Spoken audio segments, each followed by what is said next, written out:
एक ऐसी भयानक रात जिसमें 84 गांव के कई हजार लोगों ने अपने घरों को छोड़ दिया और आज भी ये वाला गांव अपने उन खंडरों के लिए पूरे देश दुनिया में विख्यात है। नमस्कार दोस्तों, मैं हूं विक्रम और आज मैं आपको लेकर आ गया हूं राजस्थान के डिस्ट्रिक्ट जैसलमेर में। और यहां पर हमें मिला है 13वीं शताब्दी के समय का एक ऐसा किला जिसको बनवाया था यहां के राजपूतों के द्वारा।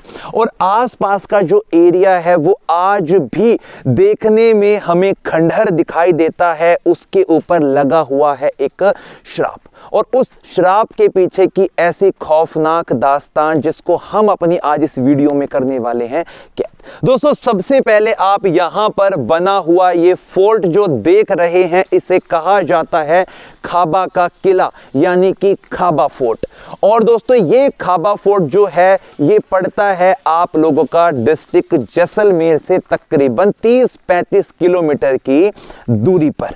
और जब कभी भी आप जैसलमेर घूमने आते हैं तो वहां से आप इस किले को देखने के लिए जरूर आइएगा। अब दोस्तों हम यहाँ की कुछ खासियत और खूबियों का जो नज़ारा है वो ले लेते हैं। इसकी जो बाहरी प्राचीर है वो सुनहरे पत्थरों के साथ में बनाई गई है क्योंकि जैसलमेर को कहा जाता है गोल्डन सिटी। और यहाँ के जो पत्थरों का रंग है वो इस प्रकार से सुनहरा रंग होता है। और जितनी भी आपको यहाँ पर इमारतें देखने को मिलेंगी उन इमारतों में इन पत्थरों की विशेषता आपको साफ साफ तौर पर देखने को मिलने वाली है। दोस्तों इसका जो मुख्य दरवाजा है इसके ऊपर आज के वक्त में पत्थर का काम कर दिया गया है जिसकी वजह से इसकी जो रौनक है वो काफी ज्यादा बेहतरीन हमें आज दिखाई दे रही है। इसके अंदर जो आर्च बनाई गई है उस आर्च से ये साफ तौर पे हम पता लगा सकते हैं कि 13वीं शताब्दी के समय में हमारे भारत के अंदर राजपूतों के द्वारा बनवाई जाने वाली सभी इमारतें अपने एक अलग पैटर्न को, अपने एक अलग स्ट्रक्चर को दिखाया करती थी। और उन्हीं दिखावट में एक ये बना हुआ है यहाँ का खाबा का किला। इसके कॉर्नर पॉइंट पे आपको जो ये सैनिक बुर्ज दिखाई दे रहा है दोस्तों, यहाँ पर सुरक्षा उद्देश्य के लिए उनके जो सैनिक थे वो तैनात रहते थे और बाहरी आक्रमण से हमेशा अपनी सेना का और अपने पूरे राजवंश का बचाव किया करते थे। इसके बाहरी हिस्से में काफ़ी सारा कंस्ट्रक्शन काम चल रहा है, रेनोवेशन हो रहा है। हम अपनी इसी वीडियो के अंत में आपको वो कारीगरी दिखाएंगे कि किस प्रकार से पत्थरों पर कार्विंग की जाती थी और उनके कुछ सबूत आज भी यहाँ पर हमें देखने को मिल रहे हैं। तो दोस्तों अब हम चलते हैं खाबा के इस किले को देखने के लिए। यहाँ पर पुराने वक्त का हमें ये दरवाज़ा भी दिखाई दे रहा है और इस दरवाजे के अंदर आते ही सबसे पहले आप कुछ चीजों को जो यहाँ पर आपको आकर्षित करेंगी उनमें से है यहाँ का वो वाला हिस्सा जहाँ पर उनके सैनिक अपने राजा महाराजाओं और अतिथियों के स्वागत के लिए तैनात रहा करते थे। और इसी के साथ में यदि आप ऊपर की तरफ देखते हैं तो आपको देखने को मिलेगा कि जो पत्थर हैं उनको चौखट की तरह इस्तेमाल किया गया है। और यहाँ पर ना तो लकड़ी का इस्तेमाल देखने को मिलेगा ना लोहे का इस्तेमाल देखने को मिलेगा। इससे ये पता लगता है कि यहाँ का जो एक गोल्डन स्टोन है उसको ही पहले इस्तेमाल किया करते थे। ये इस किले का मुख्य प्रांगण है और इस प्रांगण को यदि आप देखेंगे तो आपका मन करेगा कि हम इसे टकटकी लगाकर देखते रहें। ये इनके वो कक्ष हैं जहां पर आज से 700-800 वर्ष पहले राजपूत परिवारों के सदस्य रहते थे और इसी किले से आसपास की रियासतों पर, आसपास के हिस्सों से अपने संपर्क को साझा करते थे। थोड़ा सा हम इस किले के इतिहास को समझ लेते हैं। दोस्तों 13वीं शताब्दी से पहले इस स्थान का नाम खाबा नहीं था, तब इसे हम कहते थे भावनगर। और उस वक्त यहाँ पर राजपूत के दो अलग अलग जो जाति हैं वो रहती थी। एक तो रहती थी पल राजपूत और दूसरे रहते थे यहाँ पे गोयल राजपूत। और पल और गोयल दोनों राजपूतों की जब आपस में लड़ाई हुई तो उस वक्त इस वाले हिस्से को जीत लिया था पल राजपूतों ने। और गोयल जो राजपूत थे उनको यहाँ पर रहने के लिए कोई भी हिस्सा नहीं मिला था।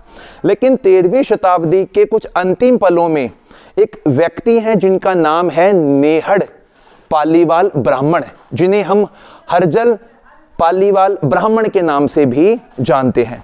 वो अपने पालीवाल समाज के लोगों के साथ में आए और आने के साथ में उन्होंने गोयल राजपूतों का साथ दिया और उस साथ में उन्होंने पल राजपूतों को हराकर इस स्थान को दोबारा से गोयल राजपूतों के अधीन दे दिया। बाकी के इतिहास को मैं बताऊंगा, लेकिन अब आप इसके ऊपर जो पालकी नुमा हिस्सा देख रहे हैं, इस पे किए गए बारीक काम को देखिए। पत्थर को कितने शानदार तरीके से घड़ा गया है। और अब दोस्तों हम ना यहाँ के कुछ आकर्षित कर देने वाली चीजों को देख लेते हैं, जो एक बोर्ड पर आपको सारी चीजें कुरेदी हुई दिखाई दे जाएंगी। आप यदि कॉर्नर से देखते हैं तो जैसलमेर स्वर्ण नगरी का सोना, वैसाखी की साख बड़ी, भादासर के पत्थरों में सरोवर, अपार पारेवर, हाबुर और ये जो झीर सागर को बनाया, दधी सागर, सोनू है थोड़ा सोना सोना। यहाँ पे काफी सारी चीजें लिखी हुई हैं और आप इन चीजों को भी समझ सकते हैं। इसके बाद में इन कक्षों के अंदर यदि आप देखते हैं तो पानी के निकास के लिए भी पॉइंट्स दिखेंगे। दीवारों पे बने हुए झरोके आपको दिखेंगे जहां पर उनकी रानियां रहती थी और पर्दा सिस्टम का ख्याल भी उनका अच्छे वक्त से रखा जाता था। इनमें देखेंगे कि जो पत्थर यहां पर रखे गए हैं ये इसका ओरिजिनल स्ट्रक्चर है। इन पत्थरों को कितने सिस्टमैटिकली तरीके से यहां रखा गया है और उसके बाद इसमें और शाइनिंग देने के लिए इस प्रकार से ऊपर इस पे येलो कलर के जो पत्थर हैं इनको लगाया जाता है, इनको खूबसूरत बनाया जाता है। काफी सारे यहां पर उस वक्त के कुछ जो स्टोन्स हैं उनको बचा के रखा गया है। सामने की तरफ आप दोस्तों जितने भी पत्थर देख रहे हैं ना, ये सारे पुराने पत्थर हैं, इनको कलेक्शन के तौर पे रखा गया है। यदि आप इस पत्थर को देखेंगे तो ये पत्थर कई करोड़ों साल पुराना है और ये शायद लावा जब फूटता है तो उसमें निकला हुआ पत्थर है ये, जो यहाँ पे आज भी सबूत के तौर पर रखा हुआ है। ये देखेंगे तो दूसरा रेड वाला स्टोन रखा हुआ है, ये ग्रीन शेड का पत्थर है, ये अलग से राउंड शेप के पत्थर है जो शायद नदी नहरों के साथ में आए होंगे। यहां पर आप देखेंगे तो ये भी लाल पत्थर है। इस पत्थर को देखेंगे तो इसके अंदर आप देख सकते हैं कि चिकनी मिट्टी इसके अंदर मिली हुई है और बीच में वो पत्थर है जो नदियों के अंदर होते हैं, नदियों के बहाव से जिन पत्थरों को स्मूथ बन जाते हैं। ये जो पत्थर है दोस्तों ये बिल्कुल ही अलग है और इस पत्थर की जो शेप है देख सकते हैं, लगता है कि कई करोड़ों वर्ष पुराना ये पत्थर है और इसको एंटी कलेक्शन के तौर पर यहां रखा गया है। ये वाला जो पत्थर है दोस्तों जो आपने घरों में देखा होगा कि जो मुल्तानी मिट्टी होती है उसी का एक सख्त रूप है जो येलो स्टोन है, और यहां पर देखो कितने अलग अलग पत्थर हैं। तो यहां पर पत्थरों का कलेक्शन किया गया है और इनके लिए यहां पर एक बोर्ड लगाया गया है जिसमें आप समझ सकते हैं कि जो सारे पत्थर हैं ये जमीन के अलग अलग हिस्सों से मिले हैं जैसलमेर के ही भाग पर। और यहां पर आइए हम आपको ना उस वक्त की कुछ चीजें और दिखाते हैं। देखेंगे एक इस लकड़ी के ऊपर, इस लॉक के ऊपर कितना सुंदर डिजाइन बनाया गया है। ये राजस्थान जैसलमेर का एक नमूना पेश किया गया, स्वागत के तौर पर गेट दरवाजों के राइट लेफ्ट में लगाए जाते हैं। यहां पर देखेंगे यदि आप तो एक गणेश भगवान हमारे बनाए गए हैं, उनका कितना सुंदर मुख बना हुआ है और प्रवेश द्वार पर लगाने के बाद में प्रवेश द्वार की जो खूबसूरती है वो और भी ज्यादा बढ़ जाती है।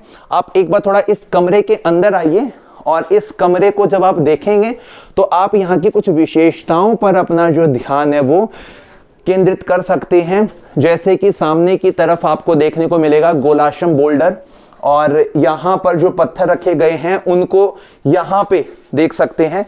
ये सारे पत्थर यहाँ पे आपको देखने को मिलेंगे जिन पहाड़ों से लाए गए हैं, उनका बहुत सुंदर कलेक्शन यहाँ पे आप देखने को मिलेगा। आगे चलते हैं, इनके कमरों को और देखेंगे। और यहां पे जो नेहड़ पालीवाल थे उनका विवाह कर दिया गोयल राजपूत परिवार की बेटी के साथ में जिनका नाम था हरकंवर, और इस स्थान को जो नेहड़ पालीवाल थे उनको ये पूरा जो हिस्सा है वो दहेज में दे दिया। तो जो पालीवाल ब्राह्मण थे उन्होंने इस स्थान को अपना व्यापारिक केंद्र इस्तेमाल किया। अब दोस्तों हम इस किले के उस भाग में आ गए हैं जहां पर आज भी ऊपरी हिस्से में पुराने लोग किस तरीके से छत बनाते थे, मुड़ी हुई लकड़ियों का इस्तेमाल देख सकते हैं। इससे बस ये पता लगता है कि उन लोगों के पास में इस चीज को बिल्कुल राउंड करने की कोई मशीनी तकनीक नहीं थी। इसलिए आप देखेंगे कि कई जो ये बड़े बड़े लॉग्स लगे हैं लकड़ी के, ये काफी आड़े तिरछे बने हैं। लेकिन इससे उस वक्त की जो खासियत है वो भी हमें देखने को मिलती है। और यहां पर जैसलमेर की कुछ खूबसूरती अलग अलग वाद्य यंत्र यानी कि म्यूजिशियंस आपको देखने को मिलेंगे। किसी के हाथ में सारंगी है, किसी के हाथ में ढोल है, किसी के हाथ में कोई दूसरा इंस्ट्रूमेंट है, किसी के हाथ में वीणा है। तो ये सब चीजें यहां रखी गई हैं। ये मिट्टी का एक बहुत पुराना स्ट्रक्चर यहां रखा है। इसको एज अ एंटी कलेक्शन के तौर पे रखा गया है। ये वो झरोके हैं, खिड़कियां हैं जो आपने महलों में देखी होंगी। और पीछे की तरफ दोस्तों जो यहाँ पे पत्थर देख रहे हैं, इस पत्थर पे देखो कितना सुंदर ये वर्क किया गया है। यहाँ पर उस वक्त की एक एक चौकी रखी गई है। शायद इस बॉक्स के अंदर वो अपना कुछ सामान रखते होंगे, जैसे कि मुनीम वगैरह होते हैं, वो जब हिसाब किताब करते हैं ना, तो उनके सामने इस प्रकार का एक ही बॉक्स होता है। यहां पर वो अपने पैसे वगैरह रखते हैं, यहां पे वो अपना कुछ भी कपड़ा लगा के अपने व्यापार में इसको इस्तेमाल करते हैं। अब एक बार ना मैं आपको इसके दूसरे कमरे में लेके जाऊंगा ताकि यहां के सारे जो एंटीक कलेक्शंस हैं वो आपको दिखा सकूं। ये देखेंगे कि खाबा फोर्ट को दोबारा से तैयार किया जा रहा है। इसका वो रूप स्वरूप फिर से दिया जा रहा है जो इसकी वास्तविकता थी।